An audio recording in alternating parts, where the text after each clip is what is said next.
Hello everyone, this is Meerab Zeeshan. Hope you guys are doing well. And कल मैंने एक छोटी सी पोस्ट डाली थी, लेकिन मुझे पता था मुझे वीडियो बनाने का वक्त नहीं मिलेगा, इसलिए मैंने एक छोटा सा शॉर्ट अपलोड कर दिया था जिसमें मैंने कहा था कि माइंड ये कह रहा है कि लखनऊ सुपर जायंट्स मैच ले जाएंगे, लेकिन सपोर्ट जो है वो मुंबई इंडियंस के साथ भी है। और वो हो गया। किसी का कमेंट भी आया हुआ था, मुझे एग्जैक्टली मैंने नाम नहीं देखा, लेकिन उन्होंने कहा था कि आपकी वो वीडियो देखने में देर कर दी, वरना हो सकता है कि मतलब काम बन जाता था थोड़ा बहुत। सब ने ये वो ऐप के थ्रू और डिफरेंट ऐसी चीज़ें हैं जहाँ पे लोगों ने आपस में बेट भी लगाई होती है इसके ऊपर। सो वो काफ़ी इंटरेस्टिंग हो जाता है। खैर, अगर हम बात करें कल के मैच के ऊपर, थोड़ी सी बात करते हैं, फिर उसके बाद आज के मैच के ऊपर हम डिस्कस करेंगे। बहुत ज़बरदस्त मैच रहा। लखनऊ सुपर जायंट्स ने टारगेट भी अच्छा दिया था, चेजेबल था, मगर नहीं चेज़ हो पाया। इनफैक्ट के विकेट्स भी बच गई उनकी, मगर चेज़ नहीं हो पाया। अगर हम मुंबई इंडियंस की बात करते हैं, 203 का टारगेट था 8 विकेट्स के नुकसान के ऊपर। अगर हम देखें, मिचेल मार्श 60 रन्स बनाए इन्होंने, बहुत ज़बरदस्त इनिंग्स खेली इन्होंने। 193 का स्ट्राइक रेट था इनका। मैच का मैं सारा देख रही थी, मगर मुझे वीडियो बनाने का टाइम नहीं मिल रहा था, सिग्नल्स का भी इशू होता है यहाँ पर ऐसी जगहों पर, तो इस वजह से मैं प्रॉपर वीडियो नहीं बना पाई। उसके बाद अगर हम मार्करम को देखें, मार्करम भी कल बहुत ज़बरदस्त चले हैं। बेसिकली इन्हीं दो लोगों की वजह से जो है वो काफ़ी गेम उठी, यानी उसके बाद जाकर थोड़ा सा एकदम से बैठ गया सिस्टम, फिर उसके बाद जाकर एकदम से रन थोड़े सामने आए। हाफ सेंचुरी की मार्करम ने, 139 का स्ट्राइक रेट था उनका। निकोलस पूरन 12 रन्स बनाए। उसके बाद ऋषभ पंत, उन्होंने सिर्फ 2 रन्स बनाए। उसके बाद आप देखें कि 30 रन्स जो है वो आए आयुष की तरफ से।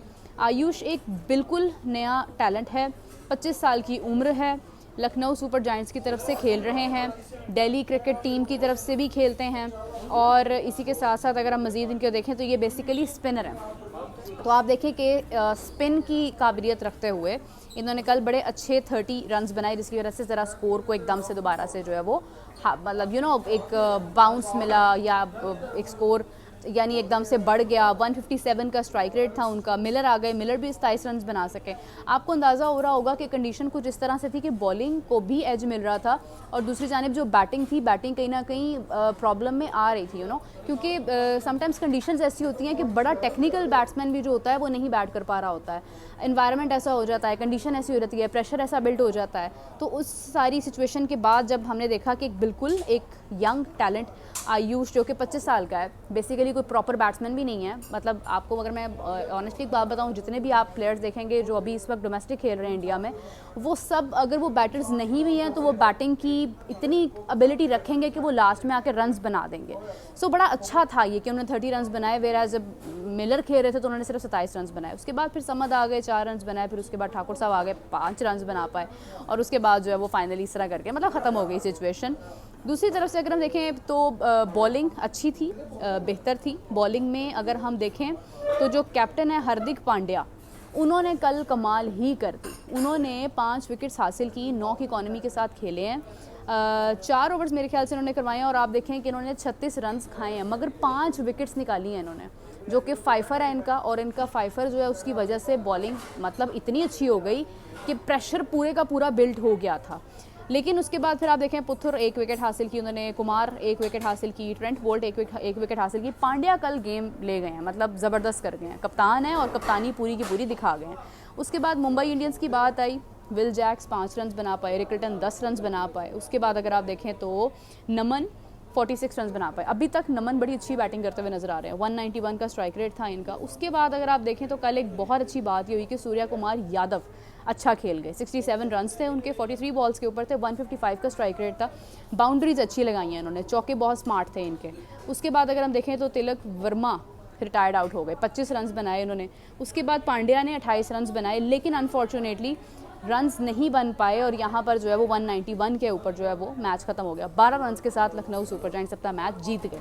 उसके बाद अगर हम देखते हैं तो अभी जो मैच आज हुआ है वो बहुत इंटरेस्टिंग रहा है। उसमें काफ़ी हद तक जब आप देखें, एक होम ग्राउंड होती है तो आपको लगता है कि यार जो टीम खेल रही है उसको होम ग्राउंड बेनिफिट तो होगा और होना भी चाहिए, लेकिन आज कुछ थोड़ा सा ट्विस्ट नज़र आया मैच के अंदर। अच्छा, कुछ लोग ये कहते हैं कि मतलब आईपीएल के अंदर आप बहुत प्रिडिक्शन आपकी जो है ना वो हो जाती है, आप प्रिडिक्ट कर लेते हैं मैचेस को, और कुछ लोग तो कहते हैं कि इतने हाई स्कोरिंग मैचेस भी होते हैं। लेकिन अगर आप आईपीएल को देखेंगे, आईपीएल कंसिस्टेंटली रन्स बनाने के साथ साथ आप उसमें स्पिन को भी देख रहे हैं, स्पिन को भी एज मिल रहा है, उसमें बॉलिंग को भी एज मिल रहा है। कुछ मैचेस आप बॉलिंग की वजह से जीत रहे हैं, कुछ मैचेस आप अपनी जो है फील्डिंग की वजह से जीत रहे हैं। It's not only about batting. तो ये बड़ी इंटरेस्टिंग चीज़ है।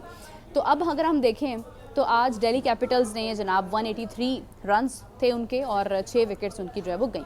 तो सबसे पहले दिल्ली कैपिटल्स की तरफ से जो ओपनर थे फ्रेसर, वो उनको टक हो गया।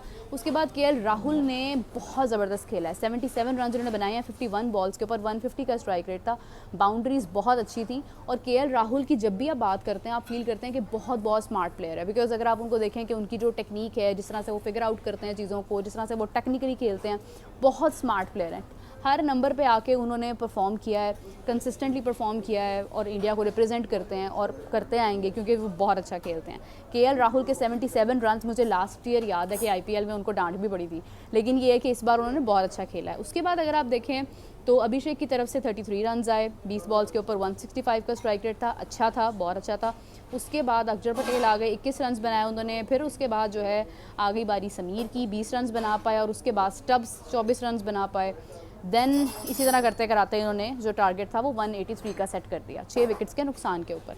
बॉलिंग देख लेते हैं। बॉलिंग की तरफ से जो है वो खलील ने 2 विकेट्स हासिल की, सबसे ज़्यादा इन्होंने ही हासिल किए हैं। एक दूसरा मैच है जिसके अंदर अच्छा इम्पैक्ट उनका पड़ा, मगर ज़रूरत नहीं थी ऐसा, चूँकि मैच भी जीत गए हैं। फिर उसके बाद ये है कि अगर आप देखें जडेजा 1 विकेट हासिल की, फिर उसके बाद पथिराना ने 1 विकेट हासिल की, फिर उसके बाद नूर ने भी 1 विकेट हासिल की। अदरवाइज़ अगर आप देखें तो नूर बहुत इम्पैक्टफुल रहता है, बट ये है कि अच्छा रहा उनका। उसके बाद नेक्स्ट अब हम बात करेंगे सीएसके, जिनके पास एक बड़ा एज था मैच जीतने का, बहुत एक स्ट्रॉन्ग टीम समझी जाती है। स्पेशली मुझे नहीं पता, आरसीबी हमेशा से बैड लक रही है आरसीबी की, मगर ये है कि अगर आप देखें तो मतलब महेंद्र सिंह धोनी अगर किसी टीम के अंदर है तो वो टीम क्या ही होगी, तो वो एक डिफरेंट चीज़ हो जाती है बिल्कुल ही। खैर सचिन रविंद्र इस बार बिल्कुल नहीं चल पाए, 3 रन बनाए, जबकि जितने भी मैचेस खेले हैं उसमें अच्छा इम्पैक्ट रहा है। उसके बाद डेविड अनफॉर्चुनेटली डेविन भी नहीं चल पाए, मतलब नहीं, डेविड मेरे मुंह से निकल जाता है मोस्टली। 13 रन बना पाए। उसके बाद गायकवाड़ आ गए, 5 रन बना पाए। फिर उसके बाद जो है वो अगर किसी ने अच्छा खेला है, अगर किसी ने कुछ जान मारी है तो वो विजय शंकर हैं। विजय शंकर 34 ईयर्स उनकी एज है, और आप देखें कि एक 34 ईयर्स बैट्समैन अगर ऐसी कंडीशन के अंदर जहां पर यंग लड़के भी आकर आउट होते जा रहे हैं, सचिन रविंद्र जैसा लड़का आउट हो रहा है, नहीं बैट कर पा रहा, वहां पर जाकर 6 रन बनाना बहुत बड़ी बात होती है। ऑलराउंडर हैं, तमिल हैं, इन्होंने 69 रन बनाए 54 बॉल्स के ऊपर। मुझे इनके रन से वो खुशदिल के रन याद आ गए 127 के स्ट्राइक रेट के साथ। उसके बाद शिवम डुबे जो कि इम्पैक्ट प्लेयर हैं, 18 रन बना पाए। उसके बाद जडेजा आ गए, 2 रन बना पाए। महेंद्र सिंह धोनी 30 रन बनाकर नॉट आउट रहे, मगर it was not enough as time over हो चुका था, रन ज़्यादा थे और अभी वो पूरे नहीं हो पा रहे थे, जबकि विकेट्स भी बच गई। मगर वही सेम सिचुएशन जो कल हुई उसी तरह से आज हुआ कि विकेट्स आपकी पड़ी हैं मगर ओवर्स आपके पास ख़त्म हो गए, आपके पास बॉल्स ख़त्म हो गई हैं और आप स्कोर चेज़ नहीं कर पा रहे हैं। तो ये दूसरा ऐसा मैच था अभी तक का जो कि चेज़ नहीं हुआ। तीसरी तरफ अगर हम देखते हैं तो अभी फ़िलहाल मैच जारी है, बहुत ज़बरदस्त अंदाज में खेला जा रहा है। अच्छी बात यह है कि आज जायसवाल का बल्ला चल पड़ा है। जायसवाल के ऊपर जो है ना, वो जब उन्होंने डबल सेंचुरी बनाई थी उसके बाद एक बड़ा प्रेशर आ गया था सबका, लेकिन यह है कि अच्छा है कि वो कम बैक करें, वो अच्छा खेलें, वो थोड़ा सा दब के खेल रहे हैं ऐसे लग रहा है। मतलब this is not the Jaiswal we know, लेकिन ये है कि आज के मैच में थोड़ा अच्छा लगा, थोड़ा सा उनके अंदर उन्होंने मतलब डिफरेंट अंदाज में खेलना शुरू किया और आई विश कि वो इसी तरह से आगे बढ़ें। आज के मैच में क्या होता है ये मेरे लिए भी थोड़ा सा सरप्राइजिंग है, बिकॉज आज तो राजस्थान रॉयल्स की तरफ से भी अच्छा देखने को मिल रहा है कुछ ना कुछ। सो लेट्स सी के रिजल्ट्स क्या होते हैं। अपना बहुत सारा ख्याल रखिएगा। I will catch you back tomorrow. कल से मेरा प्रॉपर शो भी ऑन एयर जा रहा है, हम लोग समा पर, like I am going to office from tomorrow. Sunday मेरा ऑफ नहीं है और आप लोग मुझे कल प्रोग्राम में देखेंगे, तो फिर वहाँ पर बात करते हैं तफसील से, क्योंकि न्यूजीलैंड और पाकिस्तान के मैच के अंदर कुछ बहुत बड़ा हुआ है, बहुत ज़्यादा झगड़ा हुआ है, बड़े स्वेयर किस्म की लड़ाई हुई है, मतलब इस तरह का प्रॉब्लम क्रिएट हुआ है जो कि नहीं होना चाहिए था। उसके ऊपर बात करेंगे। पाकिस्तान अपना मैच फिर से हार गया अनफॉर्चुनेटली, बहुत बहुत बुरी कारकर्दगी रही है, उस पर भी प्रॉपर बात करेंगे शो के अंदर। कादिर साहब भी होंगे, हाफिज़ साहब भी होंगे, तो फिर आपको प्रॉपर्ली कल कनेक्ट करते हैं। अपना बहुत सारा ख्याल रखिएगा। I will catch you back guys, take care, bye bye.